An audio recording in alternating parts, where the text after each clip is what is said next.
Take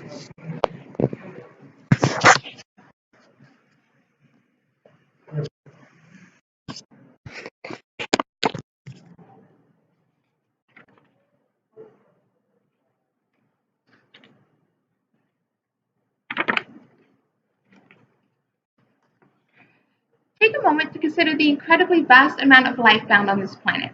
It comes in a variety of forms and can be found in the strangest of places.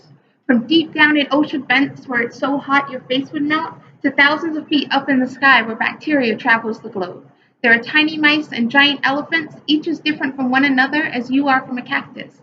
And then there's you, a complicated, sophisticated organism.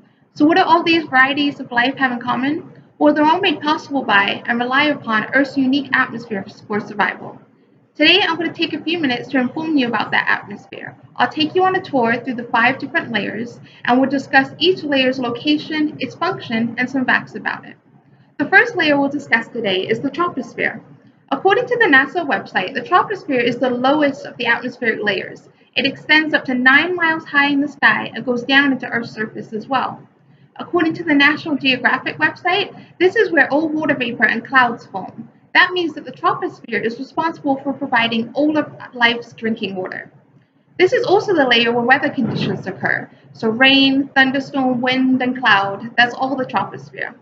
In fact, the troposphere contains over 80% of the atmospheric mass.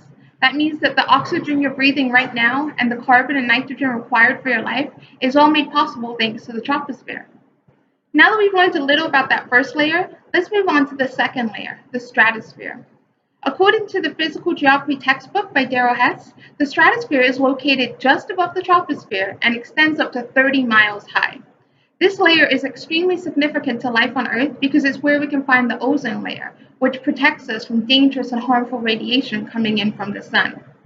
The stratosphere is also important to humans because this is where all intercontinental flights take place. That's because the stratosphere is located above the clouds, so the air is stable and stagnant and allows smooth flying. A neat fact about the stratosphere is that some life can actually survive up here in the form of bacteria, which use it as a highway system to travel the globe. Now that we've learned a little bit about that second layer, let's move on to the third atmospheric layer, the mesosphere.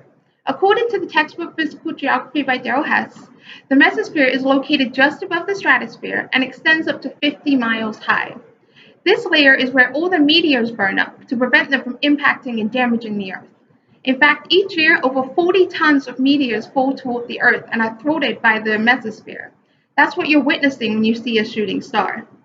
The mesosphere, according to the NASA website, is the coldest of the atmospheric layers. It reaches negative 220 degrees there, which is pretty darn cold. Next, we'll discuss the thermosphere, its location, its functions, and some facts about it. The thermosphere, according to the Darrell Hess textbook, is located just above the mesosphere and extends up to 370 miles high. This layer is important to human life because it's where all of our satellites reside. So the GPS in your phone, the TV that you watch, and the communication system that you use all have the thermosphere to thank for that. When you think of the northern lights and you see their beautiful glow on a winter day, you can thank the thermosphere for that as well, because that's where the aurora borealis occurs. So now that we've learned about the fourth layer, we'll move on to the fifth and final layer of Earth's atmosphere, the exosphere. According to the Physical Geography textbook, the exosphere starts just above the thermosphere and extends up to 120,000 miles high. That's over halfway to the moon. The exosphere is important to us because it acts as a buffer layer where the atmosphere can thin out and start to merge with interplanetary space. It's also significant because it acts as a first line of defense against the most dangerous rays coming in from the sun. It blocks them so the thermosphere won't have to struggle with that. One thing about the exosphere that the NASA website informs us is that despite popular movies, no known life is known to exist out in the exosphere. So in conclusion, today we've discussed the 5 layers of Earth's atmosphere, their locations and their functions. So just remember, when you consider any form of life, from the microscopic to the macroscopic, from the tiniest to the most magnificent, it is all made possible by Earth's 5 layers of the atmosphere.